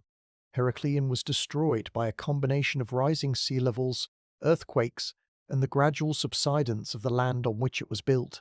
The Nile Delta is a dynamic geological environment, constantly shifting and changing, and the ground beneath Heracleion slowly sank over the centuries allowing the sea to creep in. It was not a sudden catastrophe like Pompeii. It was a slow drowning. The city gradually losing its battle with the water, inch by inch, generation by generation, until one day the last residents packed up their belongings and left, and the waves closed over the rooftops for good. And how many other cities lie beneath the waves waiting to be discovered? We know that sea levels have risen dramatically since the end of the last ice age, about 12,000 years ago. At the peak of the ice age, sea levels were about 400 feet lower than they are today, and vast areas of what is now ocean floor were dry land. The coastlines of every continent were significantly farther out than they are now. And since human beings have always tended to settle near water, near rivers and coasts and harbours, it is almost certain that many of the earliest human settlements are now underwater. The earliest chapters of human civilization may lie beneath the waves, beyond our reach, perhaps forever. It is a humbling thought, and it brings us to another city, one that was not lost to the sea but to the sand, and one that was not forgotten by the world but deliberately hidden by the people who built it. I want to take you now to the desert of southern Jordan, to a narrow canyon called the Siq, where the sandstone walls rise up on either side like the walls of a cathedral, and where the light filters down from the narrow strip of sky overhead, casting the stone in shades of pink and gold and amber. The canyon winds and turns, getting narrower and narrower, until suddenly, at the very end, through a gap in the rock no wider than a doorway, you catch your first glimpse of something that should not be there. A building carved directly into the face of the cliff. A facade of columns and pediments and sculptures, all cut from the living rock, glowing in the warm light of the desert sun. This is the treasury, and this is Petra. Petra is one of the most famous archaeological sites in the world, and it deserves every bit of its fame. But the treasury, as spectacular as it is only the beginning. Behind it, the canyon opens up into a valley that was once a thriving city of perhaps 30,000 people, the capital of a kingdom called Nabatea, and the center of one of the most lucrative trade networks in the ancient world. The Nabateans were originally a nomadic Arab people who roamed the deserts of the Levant, and they rose to power by controlling the trade routes that connected Arabia with the Mediterranean world. The most important of these routes carried frankincense and myrrh, aromatic resins that were harvested from trees in southern Arabia, and were worth their weight in gold in the markets of Rome, Greece, and Egypt. Frankincense was burned in temples as an offering to the gods. Myrrh was used in perfumes, medicines, and the embalming of the dead. The demand for these substances was enormous, and the Nabateans, who controlled the desert roads through which they travelled, grew fabulously wealthy. But the genius of the Nabateans was not just commercial. It was hydraulic. The desert around Petra receives very little rainfall, just enough to make the rock bloom with wildflowers in spring, but not nearly enough to support a city of 30,000. So the Nabateans engineered their own water supply. They carved channels into the rock to capture every drop of rainwater that fell in the surrounding hills. They built dams across the narrow canyons to create reservoirs. They constructed an aqueduct that brought water from a spring several miles away, and they dug cisterns, hundreds of them, carved into the bedrock beneath the city to store water for the long, dry summer months. The result was an oasis in the desert, a city of gardens and fountains and flowing water, surrounded on all sides by arid, inhospitable wilderness. And the city itself was carved from the sandstone cliffs that formed the walls of the valley. The Nabateans did not build their monuments in the traditional sense. They subtracted them. They carved away the rock to reveal the buildings within, like sculptors releasing a figure from a block of marble. The treasury, the monastery, the royal tombs, the theatres, the temples, all of them were cut from the living rock, and they remain attached to the cliff faces today, inseparable from the landscape that created them. The colours of Petra are extraordinary. The sandstone contains bands of red, pink, orange, yellow, white, and even purple, and the carvings reveal these colours in swirling, unpredictable patterns. No two facades are exactly the same colour. The treasury, seen in the warm light of morning or the golden light of late afternoon, glows with an almost supernatural warmth, as if the stone itself is alive. But Petra's prosperity depended on the trade routes, and trade routes are fickle. In 106 AD, The Roman Empire annexed the Nabatean kingdom, and while Petra continued to function as a city for another 2 centuries, the Romans gradually diverted the trade routes northward to cities that were easier to reach and closer to the Mediterranean. The frankincense trade, which had been the foundation of Nabatean wealth, was declining in any case, as Roman religious practices changed and the demand for incense decreased. And then, in 363 AD, a massive earthquake struck the region, destroying many of Petra's buildings and damaging the water system that was the city's lifeline. The combination of economic decline and earthquake damage was fatal. Petra's population dwindled. The Byzantines built a few churches in the ruins, but by the 7th century, when the Muslim conquest swept through the region, Petra was essentially abandoned. The Bedouin people of the surrounding desert knew the site and used some of its caves for shelter, but the larger world forgot about it. For over 1,000 years, Petra existed only in the vaguest rumors and half-remembered legends, a lost city in the desert, hidden behind a wall of sandstone cliffs.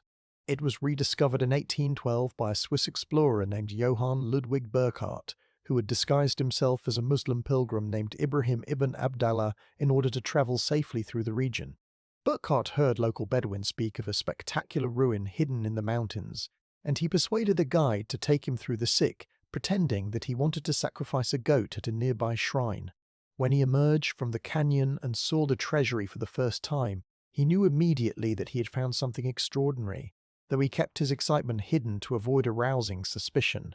Burckhardt's account of Petra, published after his death, he died of dysentery in Cairo at the age of 33, and honestly, being an explorer in the early 19th century was one of the most dangerous jobs in the world, sparked a rush of interest among European travelers and scholars. Petra became one of the most sought-after destinations in the Middle East, and it has remained so ever since. Today it is a UNESCO World Heritage Site and one of the new 7 wonders of the world, visited by hundreds of thousands of tourists every year. But even now, even with all the attention, Petra has not given up all its secrets. Less than 15% of the ancient city has been excavated. The rest remains buried under centuries of sand and rubble and collapsed rock. Who knows what else is down there? What treasures, what texts, what stories are waiting to be uncovered? It is a city that still has surprises to offer, and that is part of what makes it so irresistible. Let me take you now to a city that was hidden not by sand or jungle or water, but by ice. Well, not ice exactly, but by the cold, thin air of the high Andes, where clouds scrape along mountain ridges and condors circle in the vast blue sky. I want to take you to Machu Picchu. You have seen the photographs. Everyone has seen the photographs. The terraced stone city perched on the narrow ridge between 2 mountain peaks, surrounded by plunging green valleys and wreathed in mist. It is one of the most photographed places on Earth, and it is genuinely as beautiful as the photographs suggest. But what the photographs do not tell you is how it feels to be there, how the altitude makes your head swim and your lungs ache, how the stone is cold and damp under your fingers, how the clouds move through the ruins like ghosts, appearing and disappearing without warning, revealing and concealing the city in turn. Machu Picchu was built in the 15th century by the Inca Emperor Pachacuti, who ruled from about 1438 to 1471, and who transformed the Inca from a small regional kingdom into the largest empire in pre-Columbian America. The Inca Empire, which they call Tawantinsuyu, the Four Quarters, stretched along the Andes from modern Colombia to modern Chile, a distance of about 2,500 miles, and it was connected by an extraordinary network of roads, the Inca road system, which totaled over 25,000 miles and crossed some of the most challenging terrain on the planet, including mountain passes at over 16,000 feet, tropical rainforests, coastal deserts, and deep river gorges. Machu Picchu sits at about 7,970 feet above sea level on a ridge between the peaks of Machu Picchu, Old Mountain, and Huayna Picchu, Young Mountain. The site was chosen with extraordinary care. The mountains provided natural protection and a dramatic visual setting. The ridge was narrow enough to limit access but wide enough to accommodate a substantial settlement, and the location was near the boundary between the highlands and the jungle. a transitional zone that provided access to a wide variety of agricultural products, from potatoes and quinoa grown in the cooler highlands to coca leaves and tropical fruits from the warmer valleys below. The city was built for the Inca elite. It was not a large city by any standard, with a population of perhaps only 700 to 1,000 people, many of them servants and agricultural workers who maintained the terraces and prepared food for the residents. But it was a city of exquisite craftsmanship. The stonework at Machu Picchu is among the finest in the world. The Inca builders used a technique called ashlar, in which stones are cut so precisely that they fit together without mortar, and the joints are so tight that you cannot fit a knife blade between them. The most famous example of this technique is the Intihuatana stone, a carved granite pillar at the highest point of the city that is believed to have functioned as a solar clock or calendar. Casting precise shadows at the solstices and equinoxes, the terraces of Machu Picchu are not just decorative. They are functional agricultural plots, engineered with layers of gravel and soil to provide drainage and prevent erosion, and they were used to grow a variety of crops that supported the city's inhabitants. The water supply was provided by a spring on the mountain slope above the city, and the water was channeled through a series of fountains, 16 of them that cascaded down through the city from the highest point to the lowest.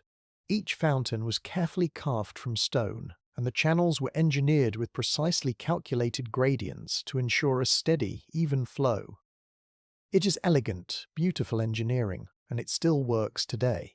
But here is the remarkable thing about Machu Picchu. The Spanish never found it. When the Spanish conquistadors invaded the Inca Empire in the 1530s, they destroyed the capital city of Cusco, melted down the gold that decorated the temples, killed or enslaved the population, and systematically dismantled every aspect of Inca civilization they could reach. But they never reached Machu Picchu. The city was too remote, too well hidden, too far from the main roads. The Spanish may not have even known it existed. Machu Picchu was abandoned sometime in the late 16th century, probably after the Spanish conquest had destabilized the Inca Empire, to the point that maintaining a remote mountain estate was no longer possible. The residents left, and the jungle moved in.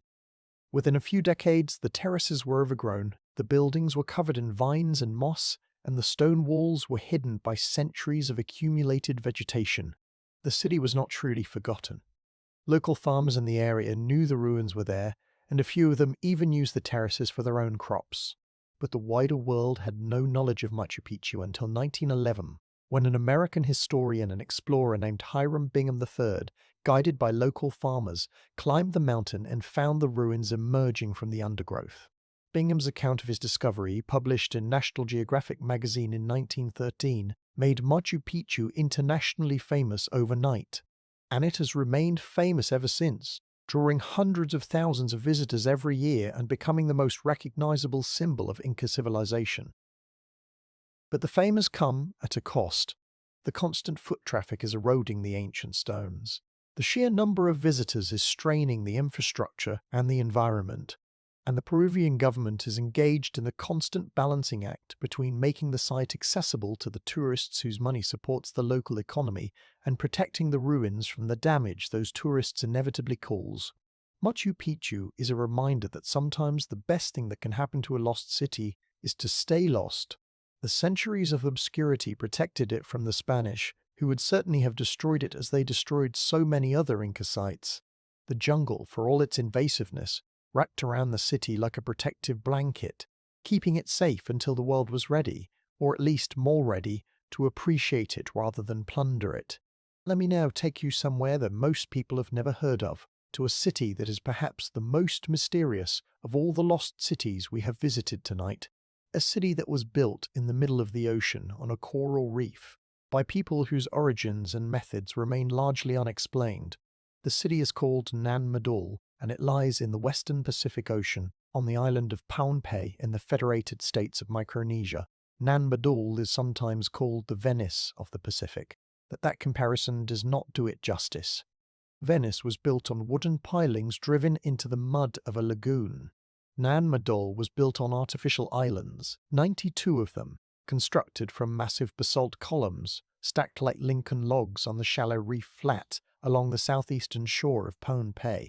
The basalt columns are naturally prismatic, meaning they formed in long, roughly hexagonal shapes as volcanic lava cooled, and the builders of Nan Madol quarried these columns from volcanic outcrops on the main island and transported them, somehow, to the reef, where they stacked them in crisscross patterns to create the foundations of their artificial islands. The islands are separated by channels and connected by seawalls, and the entire complex covers an area of about 200 acres. The columns are enormous. Some of them are over 20 feet long and weigh several tons. And the question of how the builders transported them from the quarry sites to the reef, a distance of several miles over rough terrain and open water, has never been satisfactorily answered. The island of Pompeii has no large rivers that could have been used for transport, and the terrain between the quarries and the coast is steep and heavily forested. Rafts have been proposed, but experiments have shown that it is extremely difficult to float basalt columns, which are dense and heavy, on wooden rafts without capsizing. Rollers and sledges have been suggested, but the terrain makes this impractical over long distances. The truth is, we do not know how they did it, and neither do the people of Pompeii, who have their own explanation, which is that the city was built by twin sorcerers named Olisepa and Olosopa, who used magic to fly the stones through the air and set them in place. Nan Madol was the ceremonial and political center of the Saudalur dynasty, which ruled Pompeii for several centuries, probably from around the 8th or 9th century to the 17th century CE. The complex was not a residential city in the conventional sense. Most of the population of Pompeii lived on the main island, and Nan Madol was reserved for the ruling elite and for religious ceremonies. Different islands within the complex served different functions. Some were used for food preparation, some for canoe building, some for coconut oil production, and some for mortuary rituals. The most sacred island, Nan Daoise, contains a large enclosure with walls up to 25 feet high and is believed to have been the burial site of the Saudalur rulers. The Saudalur dynasty was eventually overthrown by an invader named Isokalkel, who established a new political system on Pompeii. After the fall of the Saudalurs, Nan Madol was gradually abandoned, and the reef and the jungle reclaimed it. Today, the ruins are overgrown with mangrove trees, and the channels between the islands are silted up and shallow. The site is remote and difficult to access, and it receives very few visitors compared to more famous archaeological sites. But Nan Madol is, in its own way, one of the most remarkable achievements of ancient engineering anywhere in the world. An entire city built on artificial islands in the open ocean, using tens of thousands of basalt columns, each weighing several tons, transported by methods that remain unknown. It is a testament to the ingenuity and ambition of the people who built it, and it deserves far more attention than it receives. And this brings us to another lost city, one that carries with it not just the weight of history, but the weight of sorrow. I want to tell you about a city that was not destroyed by nature or by time, but by human cruelty, by the deliberate, calculated violence of conquest. I want to tell you about Tenochtitlan. Tenochtitlan was the capital of the Aztec Empire, and it was, by any measure, one of the most extraordinary cities ever built. It was founded in 1325 on an island in Lake Texcoco in the Valley of Mexico, and by the early 16th century, it had grown into a metropolis of perhaps 200,000 people, larger than any city in Europe at the time. London in 1500 had a population of about 50,000. Paris had about 200,000. Tenochtitlan was equal to or larger than Paris, and it was by all accounts more beautiful. The city was built on the water, connected to the mainland by 3 great causeways that were wide enough for 8 horsemen to ride abreast. Fresh water was brought to the city by a double aqueduct from a spring at Chapultepec, several miles away. The streets were a combination of canals, navigated by canoe, and raised walkways. The central plaza was dominated by the Templo Mayor, a great pyramid temple that rose about 150 feet above the city and was dedicated to 2 gods, Huitzilopochtli, the god of war and the sun, and Tlaloc, the god of rain and agriculture.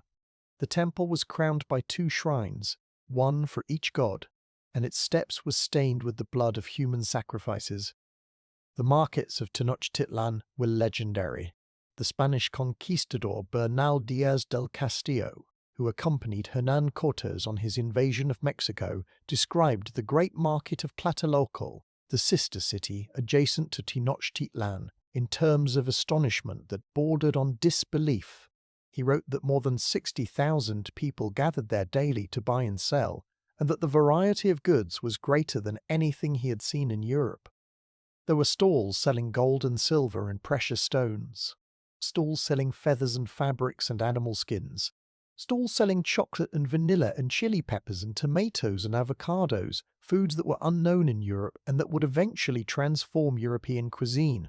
Stalls selling medicines and dyes and pottery and obsidian blades so sharp they could be used for surgery. Everything was organized. Everything was recognized. Everything was regulated. And judges walked the market to settle disputes and punish cheaters. When Cortes and his soldiers first saw Tenochtitlan, approaching it across the causeway from the southeast on November 8, 1519, they were, by their own accounts, struck speechless. Diaz wrote, "We were amazed and said that it was like the enchantments they tell of in the legend of Amadis, on account of the great towers and temples and buildings rising from the water and all built of masonry.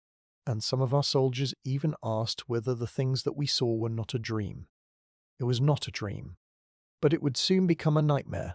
Cortes was a skilled diplomat and a ruthless military commander, and he exploited the political divisions within the Aztec Empire to build a coalition of indigenous allies who resented Aztec domination.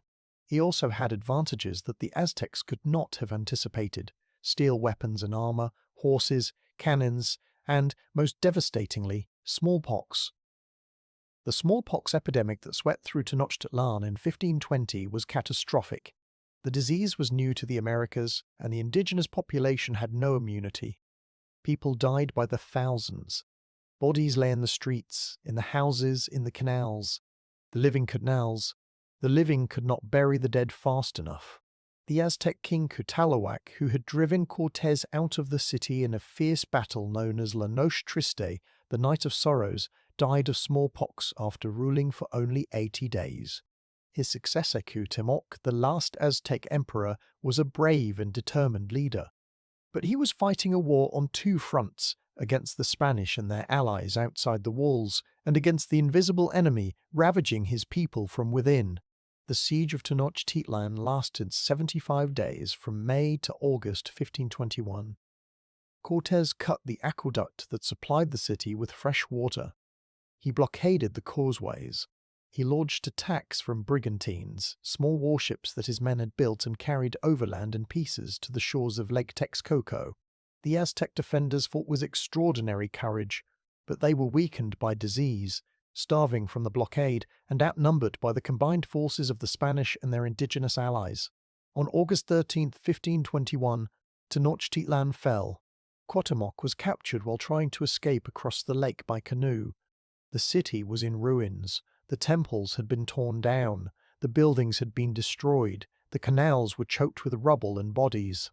And the survivors, those who had not been killed in the fighting or carried off by disease, were enslaved. Cortes ordered the ruins of Tenochtitlan demolished and a new city built on top of them. Mexico City, the capital of New Spain, was constructed over the Aztec capital, using many of the same stones. The Templo Mayor was buried under a cathedral. The marketplaces were covered by colonial plazas. The canals were filled in and turned into streets. Lake Texcoco, the lake on which Tenochtitlan had been built, was gradually drained over the following centuries to make room for the expanding city, and today Mexico City covers the entire former lake bed. But the Aztec city is not entirely gone. In 1978, workers digging near the main cathedral in Mexico City discovered a massive stone disc carved with the image of the dismembered goddess Coyolxauhqui, and subsequent excavations revealed the foundations of the Templo Mayor itself, buried just a few feet below the modern street surface. Today you can visit the Templo Mayor Museum in downtown Mexico City and stand on a platform overlooking the excavated foundations of the Great Pyramid, with the modern buildings of the city rising up on every side. It is one of the most surreal archaeological experiences in the world, a destroyed city buried beneath a living one, the past and the present layered on top of each other, like the pages of a book. And Mexico City today faces its own existential challenge. Because the lake bed on which it was built is soft and waterlogged, the city is sinking. Some areas are sinking at a rate of several inches per year. Buildings are tilting. Streets are cracking. The water table is dropping as the city's growing population draws more and more water from underground aquifers. And the earthquakes that have always plagued the region, the same kind of earthquakes that are amplified and made more destructive by the soft lakebed sediments, continue to threaten. The earthquake of September 19, 1985, killed between 10,000 and 40,000 people. The earthquake of September 19, 2017, exactly 32 years later to the day, killed over 300. Mexico City is a living city, not a lost one. But the parallels between its challenges and those that destroyed Tenochtitlan are impossible to ignore. The Aztecs built their city on a lake because the lake provided water and food and transportation and defense. And the modern residents of Mexico City live on the same lake bed because that is where the Spanish built their colonial capital, on top of the Aztec ruins, and because 4 centuries of history and growth and infrastructure and culture have made it impossible to simply move somewhere else. The city is locked in place, trapped by its own history, wrestling with the same geographical challenges that the Aztecs faced 500 years ago. Now let me take you to one more lost city before the night grows too old and the stories begin to blur together in the gentle fog of approaching sleep. This last city is perhaps the strangest of all because it was not abandoned by its people. Its people are still there. It is the city itself that has been forgotten. I want to take you to Derinkuyu. Derinkuyu is a town in the Cappadocia region of central Turkey, and if you were to visit it today, you would see a pleasant but unremarkable Turkish town with a population of about 11,000 people. There are houses and shops and mosques and schools. There are cars on the streets and children in the parks. It looks like any other small town in the Turkish countryside. But beneath Derinkuyu, beneath the streets and the houses and the parks, there is another city. An underground city. A city carved into the soft volcanic rock, descending 18 stories into the earth, reaching a depth of about 279 feet below the surface. And this underground city could accommodate approximately 20,000 people, nearly twice the population of the town above it. The underground city of Derinkuyu was carved from a type of volcanic rock called tuff, which is soft enough to carve with hand tools when first exposed to air, but hardens over time, making it an ideal building material. The people of Cappadocia have been carving underground spaces into the tuff for thousands of years, but Derinkuyu is the largest and deepest of the known underground cities in the region. The city has everything you would need to survive underground for extended periods.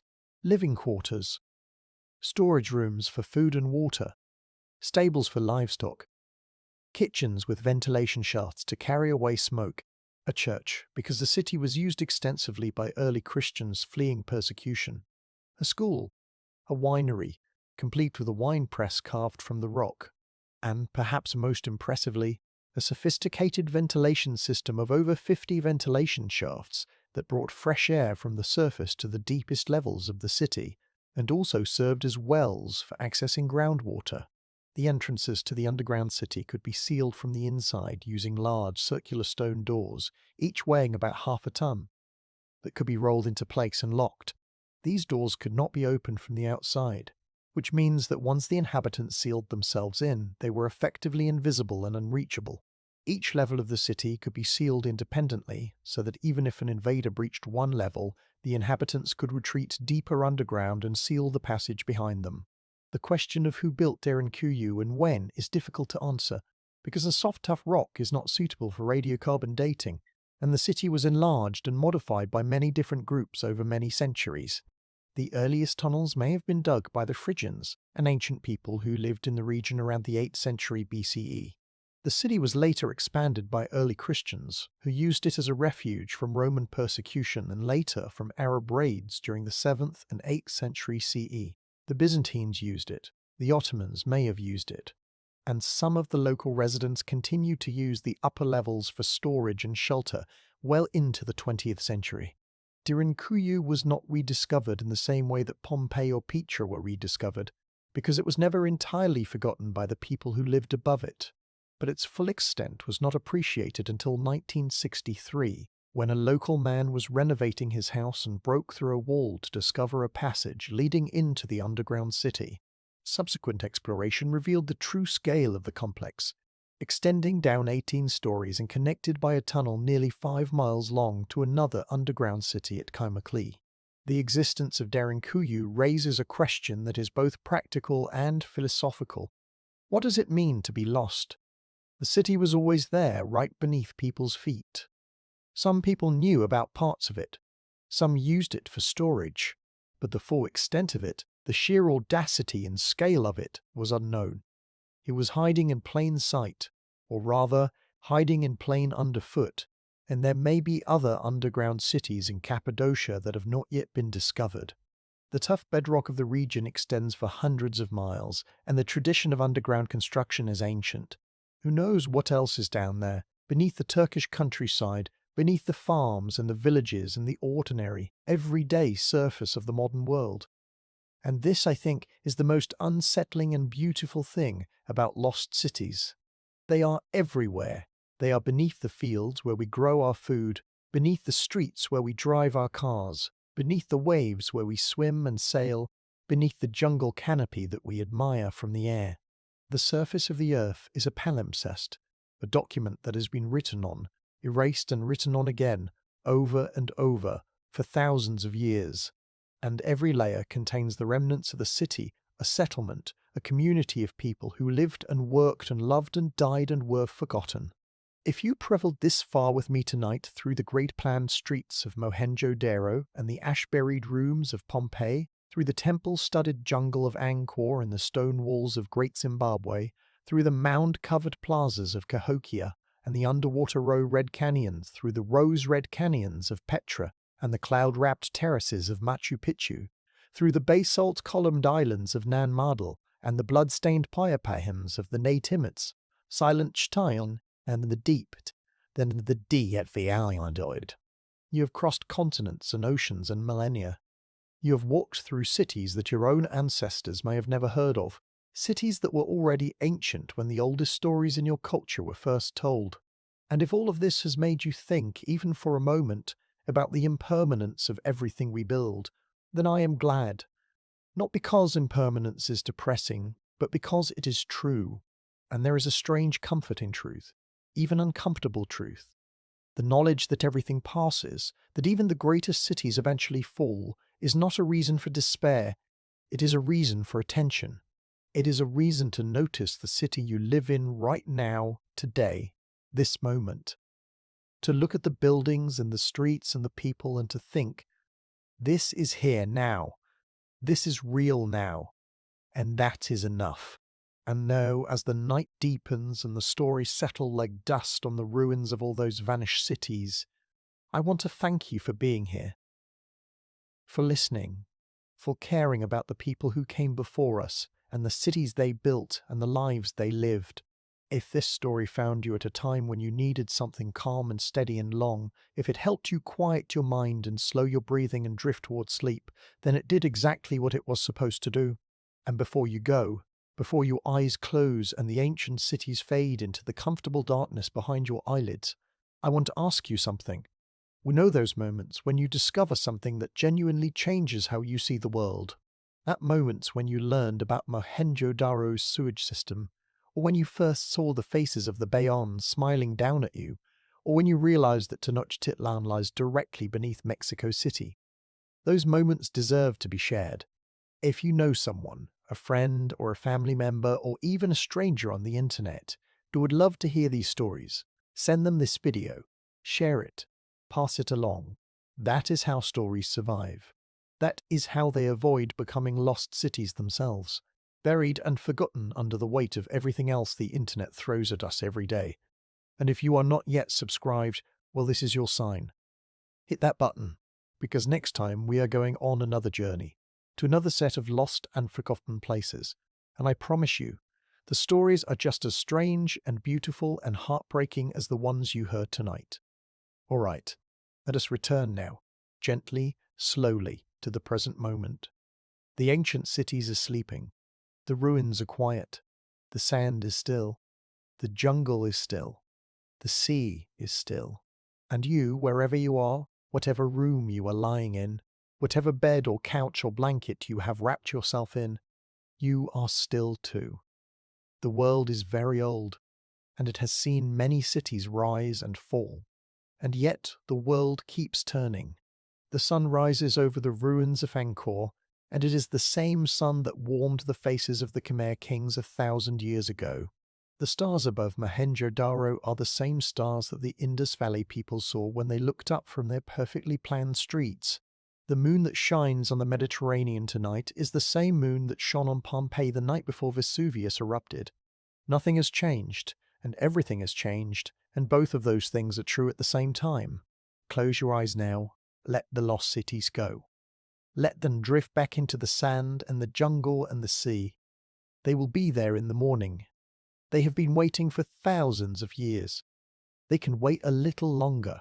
And you do not need to wait for anything at all. You are exactly where you are supposed to be. The journey is over, at least for tonight. Rest now. The ancient world is watching over you, the way it has watched over every person who has ever lived on this spinning, beautiful, ancient, forgiving earth. Good night. The stories will be here when you wake up. They always are. That is the thing about lost cities. They are never really lost. They are just waiting to be found again. And so are you. Good night.